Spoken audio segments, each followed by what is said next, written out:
আগামীকাল যেহেতু সুপ্রিম কোর্টে মামলা আছে তাই জরুরি ভিত্তিতে যেতে হচ্ছে, কিন্তু আগামীকাল শহরে একটা মিটিং আছে, আপনারা প্রত্যেকেই জানেন হয়তো বা অনেকেই জানেন। সকলকেই বলবো নির্দিষ্ট সময়ে আপনারা যারা অফিস যান তারা যেদিকে অফিস যান সেদিকেই যাবেন, এবং বিশেষ করে হাইকোর্টের যে নির্দেশ সেই নির্দেশের পরিপ্রেক্ষিতে আপনারা যদি দেখেন তার ব্যত্যয় ঘটছে তার ভিডিও করে রাখবেন এবং সেই তথ্য প্রমাণাদি রাখবেন, এবং সেই তথ্য প্রমাণাদির ভিত্তিতে নিশ্চিতভাবে হাইকোর্টের নির্দেশকে যদি অমান্য করে উপযুক্ত ব্যবস্থা গ্রহণ করবেন। দ্বিতীয় কথা, যে এই মুহূর্তে দাঁড়িয়ে দুটো রাজনৈতিক দল, একদিকে তৃণমূল কংগ্রেস, অপরদিকে বিজেপি, দুটো রাজনৈতিক দলই দুটো বিষয়কে হাতিয়ার করার চেষ্টা করছে। এক, বিজেপি তারা হিন্দুত্বের ইস্যু, অপরদিকে তৃণমূল কংগ্রেস তারা বাঙালি অস্মিতার নাম করে যেভাবে দুটো ইস্যুকে তারা হাতিয়ার করতে চাইছেন ২৬-এর নির্বাচনের প্রেক্ষিতে, উভয়কেই বলবো যে এই বিভেদকামী রাজনীতি গোটা ভারতবর্ষের যে কোনো নাগরিকের যে কোনো প্রান্তে চলাচলের অধিকার রয়েছে। আমি যেমন কলকাতা হাইকোর্টে সাধারণভাবে মামলা থাকে, কিন্তু সুপ্রিম কোর্টে থাকলে সুপ্রিম কোর্টে যেতে হয় খুব স্বাভাবিকভাবেই। ফলে আজকে যেমন যাচ্ছি দিল্লির উদ্দেশ্যে, ফলে ভারতবর্ষের যে কোনো নাগরিক, শুধু আমি বলে নয়, ভারতবর্ষের যে কোনো নাগরিকের যে কোনো প্রান্তে চলাচলের অধিকার রয়েছে, বসবাসের অধিকার রয়েছে। ফলে সেটা সেই অধিকারকে খর্ব করা যায় না। আর বিশেষ করে পশ্চিমবঙ্গে এই মুহূর্তে যেহেতু চাকরির ক্রাইসিস রয়েছে, সে কি সরকারি ক্ষেত্রে কি বেসরকারি ক্ষেত্রে, তাই তাদের খুব স্বাভাবিক কারণেই ভারতবর্ষের বিভিন্ন রাজ্যে যেতে হয়, ইভেন ভারতবর্ষের বাইরেও যেতে হয়। ভারতবর্ষের বাইরে যাওয়ার ক্ষেত্রে নির্দিষ্ট যে প্রসিডিওর আছে, ভিসা, পাসপোর্ট থাকলে তারপরে ভিসা, তারপরে সেই দেশ তারা পারমিট দিলে তারা সেখানে যান। বিশেষ করে এই মুহূর্তে দাঁড়িয়ে অনেকেই বিভিন্ন দেশে, বিশেষ করে ইউএই, দুবাই, অনেকেই আমেরিকা বা ইংল্যান্ড, যেখানেই থাকুন না কেন, সেটা দেশের বাইরের বিষয়। কিন্তু দেশের অভ্যন্তরে যেভাবে বিভিন্ন রাজ্যে বাঙালিদের উপরে বাংলা ভাষা বলার জন্য যেভাবে আক্রান্ত হতে হচ্ছে, এটা অভাবনীয়। আজকের দিনে দাঁড়িয়ে আমরা গ্লোবালাইজেশনের কথা বলছি, গ্লোবাল ভিলেজের কথা বলছি, গোটা বিশ্বটা হাতের মুঠোয় এসছে। সেই জায়গায় দাঁড়িয়ে কে কোন ভাষায় কথা বলছে তার উপর ভিত্তি করে তার উপর আক্রমণ নামিয়ে আনা হচ্ছে, এটা অভাবনীয়। এটা হওয়া একেবারেই বাঞ্ছনীয় নয়। কিন্তু এই দুটো রাজনৈতিক দল, একদিকে বিজেপি, অপরদিকে তৃণমূল কংগ্রেস, উভয়ই একদিকে সম্প্রদায়ের ভিত্তিতে, ধর্ম সম্প্রদায়ের ভিত্তিতে বিভাজন একটি রাজনৈতিক দলের হাতিয়ার, অপরদিকে ভাষার ভিত্তিতে বিভাজন আরেকটি রাজনৈতিক দলের হাতিয়ার। যেখানে ভারতবর্ষের ইথোস হচ্ছে বৈচিত্র্যের মধ্যে ঐক্য, ইউনিটি ইন ডাইভার্সিটি। সেই জায়গা থেকে দাঁড়িয়ে সেই বহুত্ববাদকে অগ্রাহ্য করে একাত্মবাদ, ভাষার ক্ষেত্রে এক ভাষা, ধর্মের ক্ষেত্রে এক ধর্ম, সংস্কৃতির ক্ষেত্রে এক সংস্কৃতি,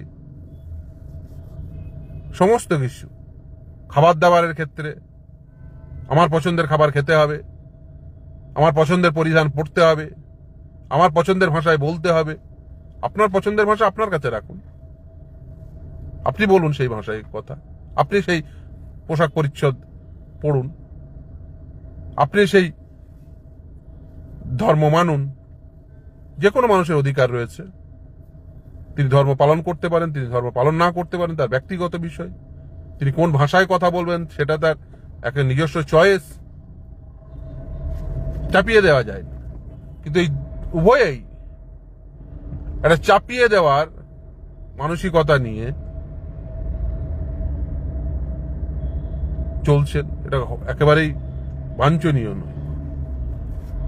যেভাবে বাংলা ভাষা বলার জন্য বিভিন্ন রাজ্যে যেভাবে আক্রমণ নামিয়ে আনা, তার বিরুদ্ধে আমাদের লড়তে হবে। শুধু তাই নয়, যেভাবে বিভাজনের রাজনীতিকে আরো সুস্পষ্ট করার জন্য উভয়েই যেভাবে ঝাঁপিয়ে পড়েছেন, তার বিরুদ্ধে সমস্ত মানুষকে সংঘবদ্ধ হয়ে ঐক্যের পক্ষে সমস্ত মানুষকে লড়তে হবে এই উভয় রাজনৈতিক দলের বিরুদ্ধে।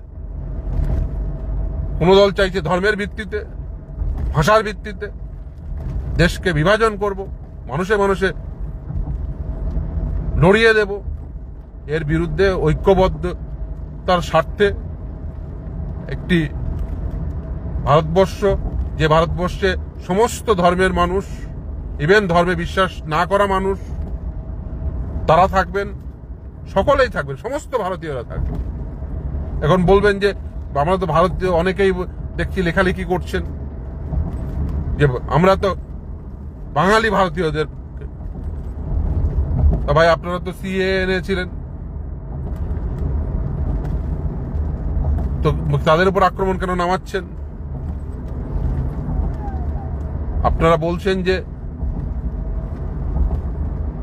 আমরা ওই বঙ্গ থেকে, বাংলাদেশ থেকে যারা ধর্মীয় উৎপীড়নের কারণে এসছে তাদেরকে নাগরিকত্ব দেওয়ার জন্য সিএ এনেছি, এতদিন দিলেন না কেন? আর যদি সেটাই হয় তাদের উপর আক্রমণ নামিয়ে আনছেন কেন? এই প্রশ্নগুলো তো থাকবে। যাই হোক না কেন, এই বিভাজনের রাজনীতি বেশি দিন চলে না। এই বিভাজনের রাজনীতি গভীর ক্ষত সৃষ্টি করে রাজনৈতিক জীবনেও, সমাজ জীবনেও, এবং একটি দেশের জন্য সেটা কখনোই মঙ্গলময় হতে পারে না।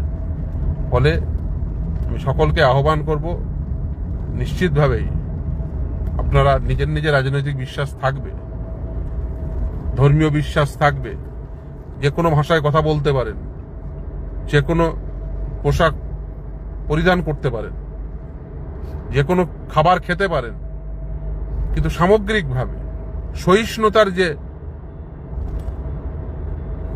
বিশ্বাস, সহিষ্ণুতার যে পরিবেশ এই গোটা ভারতবর্ষে ছিল, সেটাকে বিনষ্ট করার জন্য এই উভয় রাজনৈতিক দল যেভাবে নেমেছে, তাদের বিরুদ্ধে সমগ্র মানব জাতিকে বলবো, ভারতবর্ষকে তো বটেই, ঐক্যবদ্ধ হতে হবে। তাই সমস্ত ভারতীয়দের ঐক্যবদ্ধ হয়ে এই উভয় রাজনৈতিক শক্তিকেই এই ভারতবর্ষের রাজনীতি থেকে মুক্তি দিতে হবে। এরা যে দর্শনে বিশ্বাস করে, সেই দর্শনের সঙ্গে এই ভারতবর্ষের যে দর্শন, ভারত দেশ তৈরির যে দর্শন, কোনোভাবেই খাপ খায় না। ফলে ভারতবর্ষের যে প্রাথমিক দর্শন, সেটি এই উভয় রাজনৈতিক দলের প্রাথমিক দর্শনের একেবারেই সঙ্গে যায় না, তার পরিপন্থী। তাই আমি মনে করি যে এই উভয় রাজনৈতিক দলের বিরুদ্ধে সমস্ত মানুষের, সমস্ত ভারতীয়দের, সমগ্র পশ্চিমবঙ্গবাসীকে ঐক্যবদ্ধ হয়ে এই উভয়কেই বিদায়ী করতে হবে, রাজ্য থেকে তৃণমূল কংগ্রেসকে, কেন্দ্র থেকে বিজেপিকে। সকলে ভালো থাকবেন এবং ঐক্যবদ্ধ থাকবেন, এবং যেখানে যেখানে দেখবেন এই অত্যাচার অনাচার হচ্ছে, তার বিরুদ্ধে সকলকে ঐক্যবদ্ধ হয়ে লড়তে হবে। সকলে ভালো থাকবেন।